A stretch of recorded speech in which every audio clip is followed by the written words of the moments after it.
El Señor esté con ustedes y con tu espíritu. Evangelio de nuestro Señor Jesucristo según San Juan. Gloria a ti, Señor. Jesús atravesó el mar de Galilea llamado Tiberíades. Lo seguía una gran multitud al ver los signos que hacía sanando a los enfermos. Jesús subió a la montaña y se sentó allí con sus discípulos.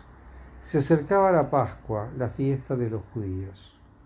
Al levantar los ojos, Jesús vio que una gran multitud acudía a él y dijo a Felipe: ¿Dónde compraremos pan para darles de comer?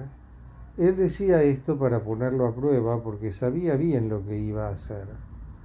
Felipe le respondió: 200 denarios no bastarían para que cada uno pudiera comer un pedazo de pan. Uno de sus discípulos, Andrés, el hermano de Simón Pedro, le dijo: Aquí hay un niño que tiene 5 panes de cebada y 2 pescados. ¿Pero qué es esto para tanta gente? Jesús le respondió: Háganlo sentar. Había mucho pasto en ese lugar. Todos se sentaron y eran unos 5.000 hombres. Jesús tomó los panes, dio gracias y los distribuyó a los que estaban sentados. Lo mismo hizo con los pescados, dándoles todo lo que quisieran. Cuando todos quedaron satisfechos, Jesús dijo a sus discípulos: Recojan los pedazos que sobran para que no se pierda nada. Los recogieron y llenaron 12 canastas con los pedazos que sobraron de los 5 panes de cebada. Al ver este signo que Jesús acababa de hacer, la gente decía: Este es verdaderamente el profeta que debe venir al mundo. Jesús, sabiendo que querían apoderarse de él para hacerlo rey, se retiró otra vez solo a la montaña. Palabra del Señor. Gloria a ti, Señor Jesús. Comenzando con este domingo, y vamos a seguir algunos domingos más, vamos a hacer un paréntesis en nuestra reflexión sobre el Evangelio de Marcos y vamos a comenzar a desgranar este hermoso capítulo 6 del Evangelio de Juan, el que se llama el discurso del pan de vida. Y este Evangelio comienza justamente, este capítulo comienza justamente con este texto que acabamos de leer, que es el texto de la multiplicación de los panes. Este relato de la multiplicación de los panes tiene varios elementos que sería bastante interesante analizar. Como primera medida, la actitud de Jesús, esa actitud solidaria, amorosa, de gran cuidado para con la gente que lo sigue, ve que lo están siguiendo y no solo les enseña, los alimenta con la palabra de Dios, también los alimenta con el pan material. Y también acá tenemos otra actitud de Jesús, ¿no? Que Él pone a prueba a sus discípulos y les pregunta: ¿cómo hacemos para darles de comer? Y el Evangelio de Juan todavía nos dice: esto lo decía para ponerlos a prueba. Es decir, el Señor está midiendo a ver hasta de qué manera los discípulos están entendiendo por dónde va la cuestión y entendiendo qué es lo que está pasando con Él. ¿Quién es Él? ¿Quién es Jesús para los discípulos? Y claro, se encuentra con la duda, ¿no? O sea, Felipe con la duda de los discípulos, Felipe que le dice: bueno, acá una enorme suma de dinero, como eran 200 denarios, que eran 200 jornales, no alcanzaría para darle de comer un pedacito a cada uno. Viene otro discípulo, Andrés, el hermano de Pedro, y le dice: bueno, acá tenemos algo, pero es muy poco para alimentar a todos. Entonces el Señor realiza el milagro. Los hace sentar, toma el pan, lo bendice, lo parte y lo reparte. Y ahí se produce el milagro. No solo alcanza, sino que sobra la belleza de 12 canastas. Y dice el texto que alimentaron a unos 5.000 hombres, sin contar a las mujeres y a los niños. Es decir, alimentaron realmente a una multitud.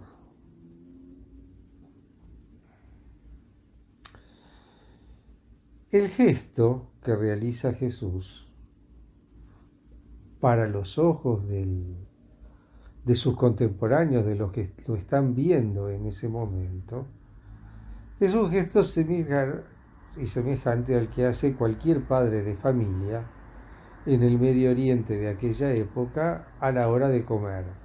Toma el pan,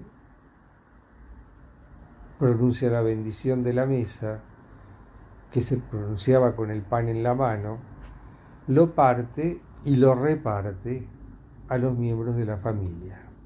Es decir, la actitud, el gesto de Jesús para ellos es un gesto bastante cotidiano, no es una cosa demasiado extraordinaria. Sin embargo, para nosotros, y leyéndolo desde la óptica de la Pascua, y después de haber asistido al relato de la Última Cena, nos damos cuenta que lo que está haciendo Jesús es la fracción del pan. Y aquí comienza todo lo que va a ser después el desarrollo de este discurso del pan de vida, porque Jesús no solo les está dando el pan material, sino que a partir de este gesto de haberles dado el pan material y de haber tenido esa actitud como la del padre de familia que parte y reparte el pan, Jesús está realizando un gesto eucarístico.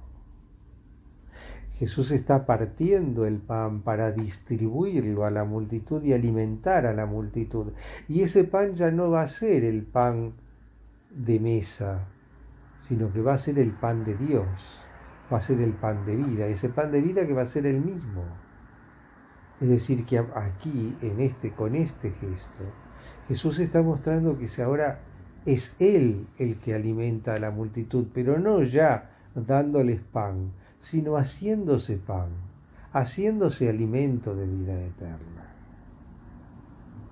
El Señor está realizando un gesto eucarístico. Les está dando el pan, pero al mismo tiempo se está dando Él. Y esto es lo que va a tratar de explicarles a los discípulos y a sus seguidores más adelante a lo largo de este mismo capítulo 6.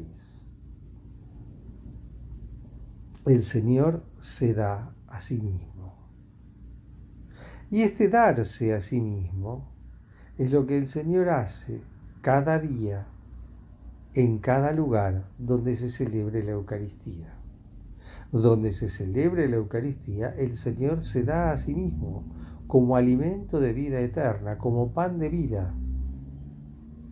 El Señor se hace presente durante la celebración de la Santa Misa en cuerpo, sangre, alma y divinidad en las especies consagradas. Y a partir de ahí permanece para siempre en esas especies consagradas mientras duren las especies consagradas. Y el Señor así está cumpliendo la promesa que nos hace de permanecer junto a nosotros hasta el fin de los tiempos. Porque en todo lugar, allí donde se celebre la Santa Misa, donde se celebre la Eucaristía, el Señor va a estar realmente presente. En todas partes del mundo donde haya un sagrario, el Señor va a estar ahí, realmente presente, en cuerpo, sangre, alma y divinidad. Y esto nos trae a colación otra reflexión. No solo la reflexión sobre nuestra fe en la Eucaristía, ¿no? La fe en el sacramento de la Eucaristía, nuestra fe en la presencia real de Cristo en la Eucaristía, sino en el sentido y el significado que esa presencia real tiene en nuestra vida. ¿Cómo hacemos eco en nuestra vida a esa presencia real? Fíjense que en nuestro tiempo estamos asistiendo a una especie de desvalorización de la Eucaristía. Una desvalorización que la vemos de muchas maneras, en muchas actitudes, en muchas circunstancias y situaciones de la vida, de nuestra vida cotidiana.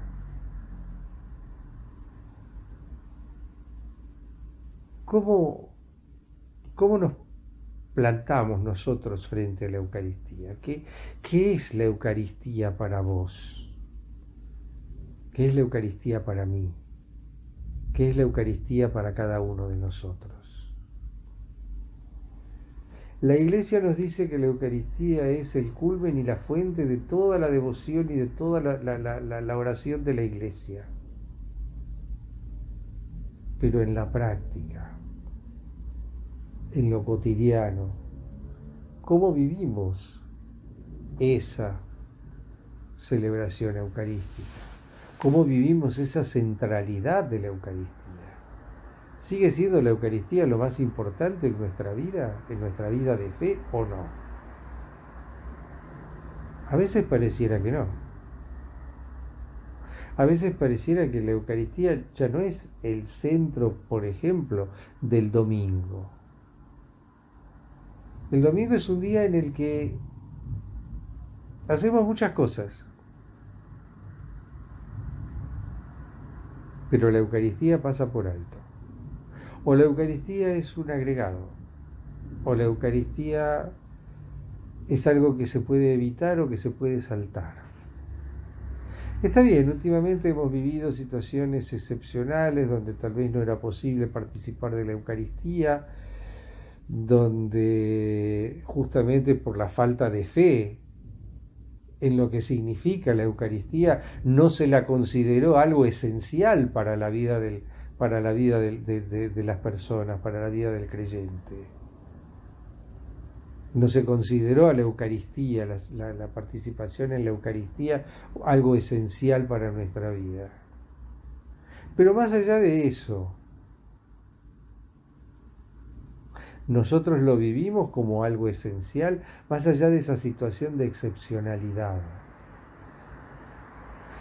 que si la analizamos en su contexto, responde o es coherente con otra serie de valores alterados que vivimos en nuestro mundo de hoy, en nuestra sociedad. Pero nosotros, los creyentes, ¿seguimos teniendo a Cristo en el primer lugar en nuestra vida? ¿Seguimos teniendo la Eucaristía como lo primero en nuestra vida de fe, en nuestra vida de relación con Dios? Y yo creo que es una pregunta que tenemos que tratar de respondernos, porque me parece que la única forma de poder poner en orden los valores en nuestra sociedad y en nuestro mundo es empezar por darle a Dios el lugar que le corresponde, por darle a Dios el lugar de Dios. Y después vendrá lo demás. No nos olvidemos que Cristo sigue siendo el centro y el eje, y sigue siendo aquel que le da sentido a nuestra vida y a nuestra existencia. ¿Qué es la Eucaristía para nosotros? ¿Cómo la vivimos? ¿Cómo la sentimos? ¿En qué lugar la ponemos en nuestra vida? Buena pregunta para nuestra reflexión de estos días. Alabado sea Jesucristo, y que el Señor derrame sobre ustedes una abundante bendición. Amén.